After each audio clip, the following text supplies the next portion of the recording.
Welcome back to Barely Keto. This week, barely fried chicken. Let's get started.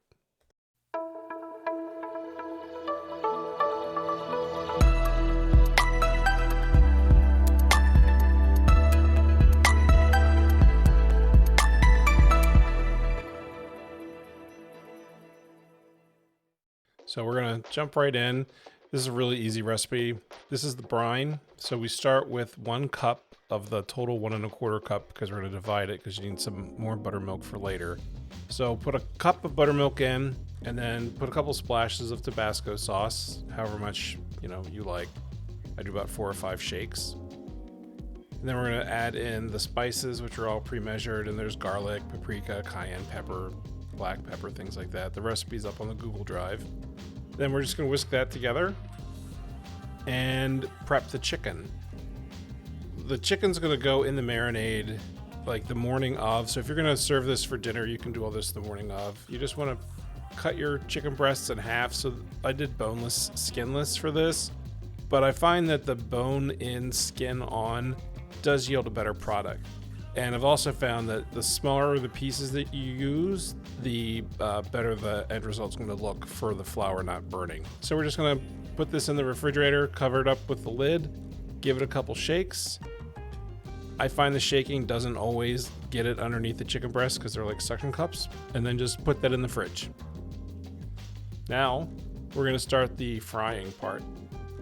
We're going to make the breading. And for the breading, you start with a couple cups of the keto wheat flour, some more spices, salt, cayenne pepper, paprika, garlic powder, more pepper. Again, the recipe's up on the Google Drive. And just give that a quick whisk. And then you're going to take the chicken and, kind of put this on it. And in order to hold this all together, you're going to use the remaining quarter of the buttermilk, which is what's sitting there to the right. So we're going to add that in, and you don't want to stir it with a spoon or a spatula. You're just going to put that in and then mix it together with your hands until some clumps form in it. And the clumps are what end up being the tasty bits after you fry it. So just give it a good stir. And when the clumps start to form, you're pretty much finished. So then you're just going to take each piece of chicken and dredge it in the flour. Now, if you were doing a big batch, so the recipe calls for 3 or 3.5 pounds of various chicken parts, but I just used the 3 chicken breasts that came in a pack.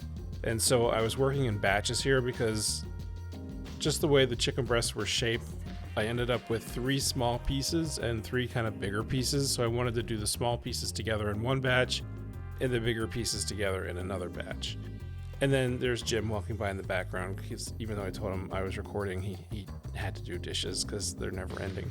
So you'll also see on the left there that I've got a rimmed baking sheet and a wire rack because we're going to fry this just ever so slightly golden brown.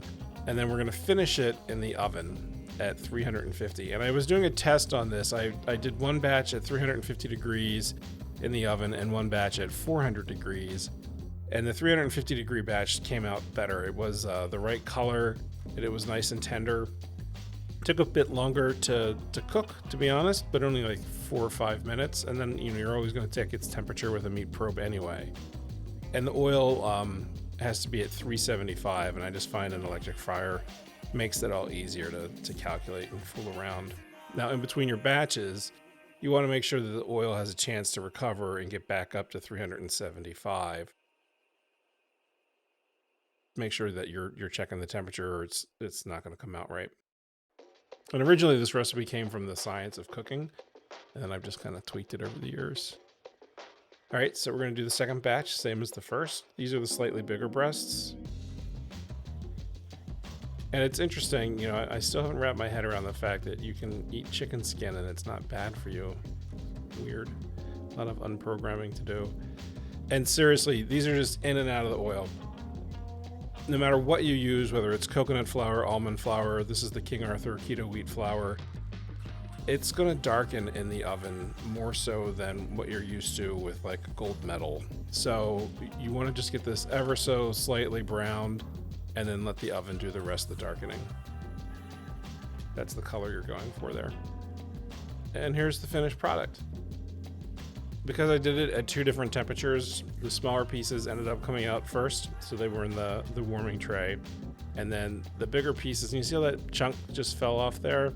That's what happens when you use the skinless chicken. It's harder for the breading to stick to the chicken breast, and I think the fat from the skin, as it excretes in the oven while it's cooking, it just holds the batter to the chicken breast better. And that's it. This is a really delicious recipe. It's not too spicy. It's just enough heat. It's great hot or cold. And I hope you like it as much as Jim and I do. Thanks so much for watching.